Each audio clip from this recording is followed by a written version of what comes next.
오늘은 어쩌면 그림을 그리는데 가장 중요하다고도 할 수 있는 형태에 관한 이야기를 해보려 합니다. 당신이 검색할 타투 정보 웨이브잉크. 타투이스트에게 형태력이 중요한가? 타투 작업은 피부에 도안을 붙이는 전사 작업의 과정이 있어서 형태? 전사 뜬 거 따라 그리면 되는 거 아님? 이렇게 생각하실 수도 있지만 사실 형태력이란 대상을 관찰하는 능력, 이 형태력은 그림의 시작과 끝이라고 해도 될걸요? 손이 따라주지 않더라도 형태력이 있고 없고의 차이는 결과물의 퀄리티 차이를 조금도 아니고 굉장히 크게 만들어요. 문제는 성장 또한 굉장히 더디게 느껴진다는 건데요. 하지만 그림을 시작하는 이 시점에서 어떤 개념들이 있는지 알고 이해하고서 그림 공부를 이어가시는 것과 뭐가 있는지 모르고 그냥 하는 것엔 엄청난 차이가 생기겠죠. 파트 2의 마지막 섹션 시작과 함께 꾸준히 해야 할 것들에 관한 이야기를 할 때부터 형태력과 관련해 크로키에 관한 이야기를 한 이유이기도 합니다. 그리고 이어지는 섹션에서 크로키에 관한 이야기를 더 해볼 거고요. 그러니까 오늘은 투시법을 알아봅시다. 타투 강좌에 포함되어 있는 커리큘럼이라 깊게 설명하고 연습하고 하는 과정을 갖진 못하지만 이게 또 안 하고 넘어가기엔 좀 중요해서 스스로 공부를 이어갈 수 있게 키워드를 전달하는 게 목적이에요. 이런 게 있다 정도만 간략하게 설명이라도 하고 넘어가지만 꼭 이 투시법에 관한 내용을 더 검색해 보시고 연습해 보시길 추천드립니다. 깊이감의 표현을 위한 투시법. 자, 그럼 투시법이 뭘까요? 그림은 우리의 뇌를 속이는 착시, 시각적 사기다 라고 했던 거 기억하시나요? 그 사기를 치기 위해 가장 중요하게 생각할 게 투시법의 이해가 아닐까 해요. 와이어프레임에 관한 설명을 할 때 계속 얘기했던 가까운 건 크고 멀면 작다. 이 개념을 시각적으로 구현하는 방법이고요. 오늘은 1점부터 3점 투시법까지만 이야기할 거예요. 4점, 5점 뭐 이런 게 있긴 한데 이건 과장과 왜곡이 심한 그림에 필요한 거니까 우리는 일단 3점 투시법까지만 이해하고 넘어가도 성공입니다. 그 이상의 투시법은 저도 정확히는 몰라요. 적어도 타투에 쓸 일이 거의 없기도 하고요. 목표는 이런 게 있구나의 이해와 기억입니다.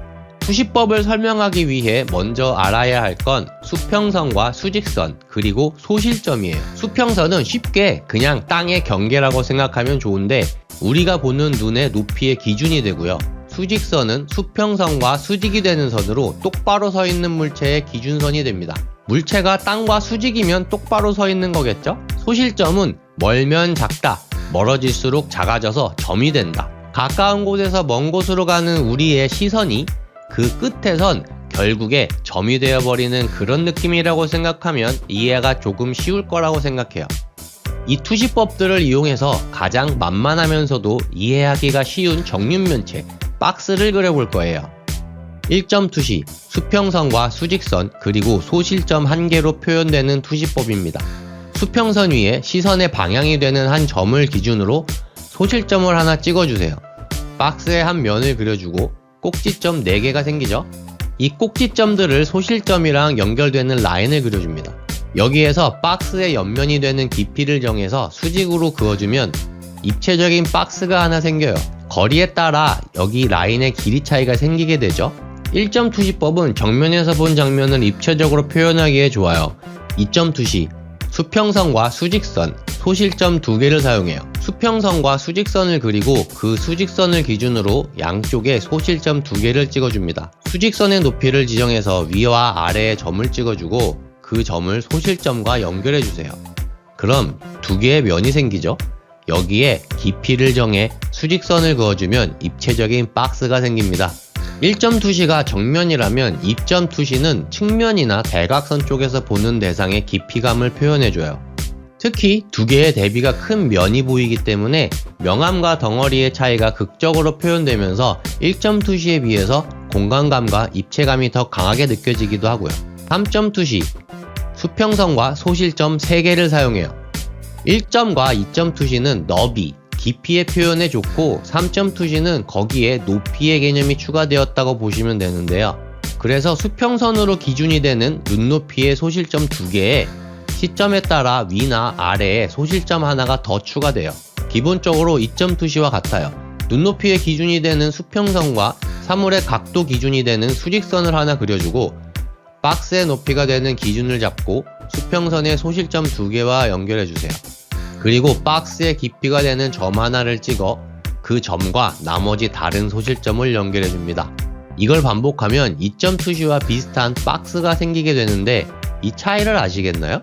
깊이의 변화로 생기게 되는 이 라인의 길이 변화에 3점 투시로 오며 높이의 변화로 인해 생기게 되는 라인의 길이 변화가 추가된 거예요. 사실 우리 눈에는 이 정도로 심하게 차이가 나진 않지만 엄청 높은 빌딩을 아래에서 올려다보는 경우나 사람의 시야를 벗어난 과장된 연출을 하는데 좋아요. 투시법을 안다고 해서 그림이 확 바뀌진 않아요. 하지만 우리는 지금 스킬을 습득한 겁니다. 이제 이해하고 의식하면서 그림을 그리다 보면 이 스킬의 레벨업이 될 거라고 믿습니다.